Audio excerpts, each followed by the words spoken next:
Hello नमस्ते reviews मामी आपल्या YouTube चॅनलवर तुमचं स्वागत आहे। कसे काय सगळे मजेत ना? सगळ्यात अगोदर सर्वांना श्री स्वामी समर्थ तुमचा दिवस आहे तर खूप आनंदी जाऊ ही स्वामी चरणी प्रार्थना। आणि मी इकडे घेतलेला आहे भोपळा कट करायला, कारण की मला बनवायचा आहे सांबर आणि मुलांच्या जिभीची चोचले आज असे आहेत की मम्मी आज आपल्याला इडली सांबर बनव, तर मी म्हणलं ओके बनवते। तर त्यासाठी जे आहे ते मी भोपळा कट करायला घेतलेला आहे आणि माझा भोपळा जे आहे ते कट करून झालेला आहे बरं का, म्हणजे थोडासा राहिलेला आहे पण वरचे साल वगैरे जे आहे ते मी काढून घेतलेले आहेत। आणि आता त्यांना कट करून घेतलं की त्यानंतर जे आहे ते म्हणलं अगोदर सांबर करायचं म्हणलेस तर डाळ पटकन लावून घ्यावा, म्हणजे काय होतं माहिती का, कारण की सकाळच्या नाश्त्याची तयारी करत करतच मला जे आहे तर 11 वाजून जातात आणि त्यानंतर येते लगेच दुपारची वेळ, ते झालं की लगेच रात्रीच असं होते। तर असो चला, तर इकडे मी घेतलेली आहे मूग डाळ आणि तूर डाळ निम्मी घेतलेली आहे बघा, म्हणजे अर्धी घेतलेली आहे। तर इकडे मी डाळ धुवून घेणार आहे, तसंच मी इकडे भोपळा पण धुईला लगेच घातलेला आहे बरं का, धुवून घेणार आहे आणि लगेच मी डाळीमध्ये घालणार आहे। शिजतानाच जे आहे ते भोपळा आपण घालून घ्यायचा, म्हणजे जे आहे तर आपल्या डाळीला चव जी आहे ते खूप छान येते बघा, म्हणजे सांबर आपलं खूप चविष्ट लागते। आणि त्यासोबतच आता जे आहे तर आंब्याचं सीझन चालू आहे, कैरी तर मार्केटला तर खूप आहे, किंवा आता तुमच्या इकडे जर का झाड वगैरे असेल तर झाडाची घ्या। तर मी इकडे कैरी पण घालणार आहे, कारण की सांबरमध्ये कैरी घाला आणि गुळ घाला, आंबट गोड सांबर जे आहे ते आपलं हॉटेल स्टाईल लागतं टाईपचं होतं आणि खूप छान पण लागते चविष्ट। त्यासाठी जे आहे तर मी इकडं छोटीशी एक कैरी होती ती घातलेली आहे बरं का, तुम्हाला आवडत असेल तर घाला, नाही घातली तरी चालते, पण मला जे आहे तर खूप आवडते। तसंच आता इथं मी घालणार आहे हळद आणि मीठ। डाळ आपण जे आहे ते शिजवतानाच घालून घ्यायचं बरं का, हळद मीठ म्हणजे आपल्या डाळीला चव पण छान येते आणि कलर पण खूप छान येतो। चला, तर मी घालून घेतलेला आहे। आता इथं पटकन झाकण लावते आणि लगेच शिजायला घालते। सांबर म्हणलं की शेंगा आल्या, तर इकडे जे आहे तर मी शेंगा आता कट करून घेणार आहे बरं का। तर शेंगा जे आहे ते मी आता इथं कट करून घेणार आहे। मी शेंगा जे आहे तर कधीच डाळीमध्ये घालत नाही बरं का, कारण की तुम्हाला सांगते की आपण जर का कुकरला शेंगा लावल्या ह्या तर खूप अशा गाळा होऊन जातात आणि त्यामध्ये जे आहे ते खायला चव नाही येत, मग त्याचे कधी दोरे लागतात हे करतात, तर त्यासाठी मी कधीच कुकरमध्ये घालत नाही। आता मी इकडे शेंगा जे आहे ते कट करून उकडायला ठेवलेले आहे। तसंच मी बनवणार आहे बटाटा। तर बटाटा सध्या मी जे आहे तर उकडून घेतलेला होता बरं का, अगोदर शिकाय मी दाखवलं नव्हतं, आणि अर्धे बटाटे मी काढून घेतलेले आहेत, कारण की मुलांना जे आहे ते दुपारसाठी पराठे बनवायचे आहेत त्यासाठी। फ्रीजमध्ये मी मिरच्या बघायला गेले ना, पूर्ण मिरच्या ज्या आहेत ना तर लाल झालेल्या आहेत बरं का। असं चला तुम्ही याला जे आहे मिक्सरमध्ये काढून घेणार आहे। आता ह्या मिरच्या ज्या आहेत मी टाकून तर नाही देऊ शकत, कारण काय होतं माहिती का, मिरची घरात आणून ठेवली की मिरचीचा माझा जास्त तरी तेवढा वापर नसतो बघा, असं झालेलं आहे। फ्रीजमध्ये ठेवून पण लाल झालेलं आहे। असं चला, तर आता मी ह्याच वापरणार आहे, फेकून नाही देणार आहे।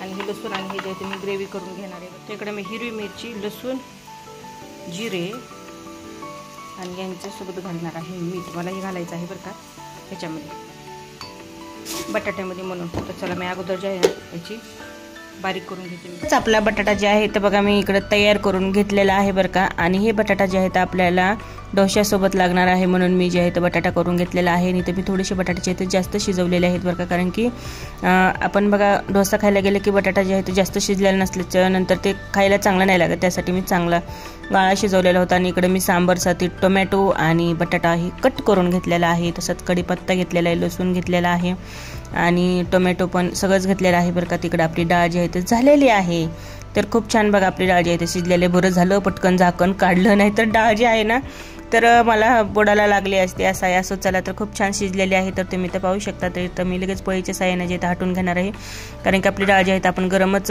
कधी पण अशी बारीक करून घेतली पाहिजे तरच बारीक होते, नाही तर मग कधी ते नाही ना शिजली की मग डाळ आपली व्यवस्थित हे हटल्या जात नाही असं आहे। तर चला, इकडे मी लागेल तेवढं पाणी घालणार आहे आणि मस्त आपली डाळ जी आहे ते बघा किती छान अशी शिजलेली आहे। त्यापेक्षा बी महत्त्वाचं आहे की आपण जर का हळद शिजताना टाकली तर डाळीला कलर हे खूप छान येतो असं आहे। तर असं चला, इकडे चाललेलं आहे माझं एक करता। आणि तुम्हाला सांगते इकडं मुलगी जी आहे तर अजिबात तिखट खात नाही, म्हणून मी तिला थोडंशी तर डाळ काढून घेत आहे बरं का डब्यामध्ये, सपक खाते ती त्यासाठी। तर इकडे मी गॅसवर लगेच पातेलं ठेवलं आणि त्यामध्ये जे आहे तर लगेच जिरी घालून हे मोहरी घालून घेतलेली आहे बरं का, मला जिरायला आता जिरी घालून घेणार आहे।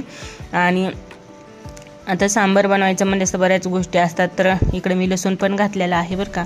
त्यासोबतच आता घालणार आहे कढीपत्ता, जेवढा आपण साहित्य कट करून घेतलेलं होतं तेवढं आपण घालून घेणार होतं, तसंच घातलेलं आहे मी कांदा आणि पातेल्याचं गुड म्हणतात। तर ते काय केलं होतं मी तुम्हाला सांगते की मिस्टरांचं बिर्याणी खायची होती, त्यांना मी त्यात बिर्याणी बनवून दिली, ती बुडायला लागलेली होती, तर ते पातेल्याचा डाग जे आहे ते निघालेला नाही असं। चला, तिकडे मी सगळंच घालून घेतलेलं आहे, टोमॅटो वगैरे पूर्ण, आणि इकडे आता मी मीठ घालून घेणार आहे। मीठ जर का घातलं तर टोमॅटो विरघळायला जे आहे ते खूप मदत होते, किंवा मसाला तळायला जे आहे तर पटकन तळला जातो, त्यासाठी लगेच मीठ घालून घेतलं। आणि इथं घालणार आहे मी सांबर मसाला, थोडीशी लाल मिरची पावडर आणि हळद घालणार आहे. तुम्हाला जर का बाकी कुठलं काय आवडत असेल तर ते तुम्ही घालू शकता. आणि इकडे मी उकडलेल्या शेवग्याच्या शेंगा घालून घेणार आहे बरं का. तर त्यावेळी छान परतून घेतल्या आणि आता डाळ घालून घेत आहे बरं का.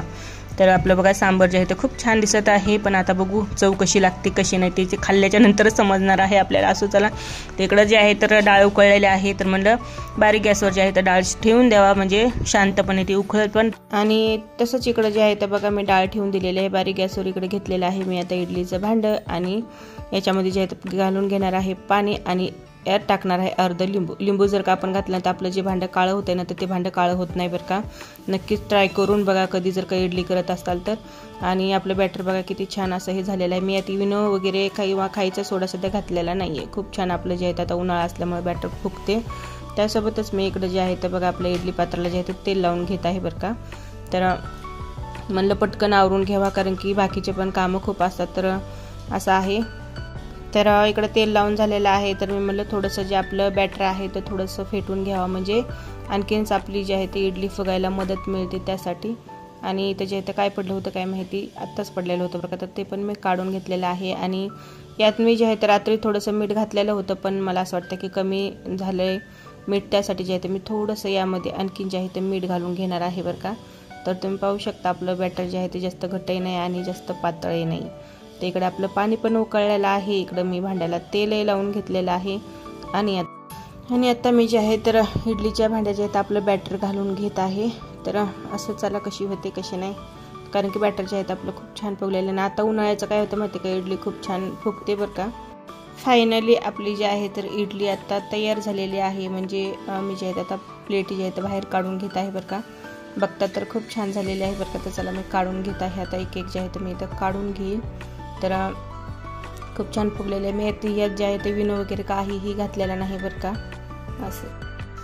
आणि इकडे माझं जे आहे तुम्हाला सांगते नाश्त्याची तयारी चालूच आहे. इकडे ठेवलं आता भांडं आणि इकडे मी डोस्याला जे आहे तर पॅन ठेवला आहे बरं का. म्हणलं दोन्हीकडे करून घेते, नाही तर काय व्हायला माहिती खूप उशीर व्हायला लागलेला आहे. आणि आता ऑलमोस्ट जे आहे तर 10 वाजलेले आहेत आणि ऊन ते आहे तो खूप दिसत आहे बघा तुम्हाला सांगते. आणि नंतर यांचं जे आहे ना ते पराठे करायचे आहेत, पण त्यासाठी पण मी बटाटे ठेवून दिले आहेत. मला खूप घाम येत आहे बरं का आता सध्या. असंच चला तर माझं चाललेलं आहे. आणि काय होतं माहिती का, सकाळी यांचं एकदा आवरून दिलं नंतर मग 3 वाजेपर्यंत जे आहे तर नंतर जेवणाची वगैरे काही नाही हे बघत नाहीत. पण आता आज त्याची इच्छा आहे की मम्मी मला पराठे करून देतं. मी बटाटे सकाळीच उकडून घेतले. म्हटलं एकदा कुकर लावलं ना की टेन्शनच नको, सगळं सोबतच करून घेतलं म्हणजे काय होतं कधी कधी मला पण कामाला जे आहे तर खूप टाईम लागतो. तसं झालं आज सकाळपासून जे आहे ना सकाळी उठले का तेव्हापासून जे आहे तर खूप जास्त कामं होते. चला करून तर आता मी इकडे डोसा टाकला आहे बरं का.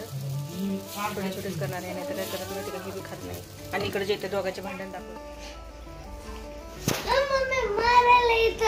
ए मार नको रे तू, गपची बस. मारलंच नाही बरं फक्त. अय्यो लागलं कणक. मी कापून टाकते आज. थांब. हात धरायला गेले तर माझं नख जे आहे तुम्हाला वाटलं की त्याला लागलं की काय की बरं की आज जे आहे तर मला माझं नखच काढून टाकायचं, कारण की मुलांना गडबडीने जे गणितींचे भांडणं वगैरे होत असतात. मला खूप घाम यायला लागलेला आहे बरं का. काय होतं माहिती का, काय झाले मम्मी सांग ना, मम्मी सांग ना, मम्मी काय करीन काय काय करीन मला सांग तूच. एक तर स्वयंपाक करून ठेव का तुम्हाला, आज तुम्हाला सांगते मी जे आहे केस उरी अशी बांधली. चला तुम्हाला बोलत बोलत जे आहे तर माझा इकडे डोसा पण तयार आहे. एक प्लेट घे पिल्या.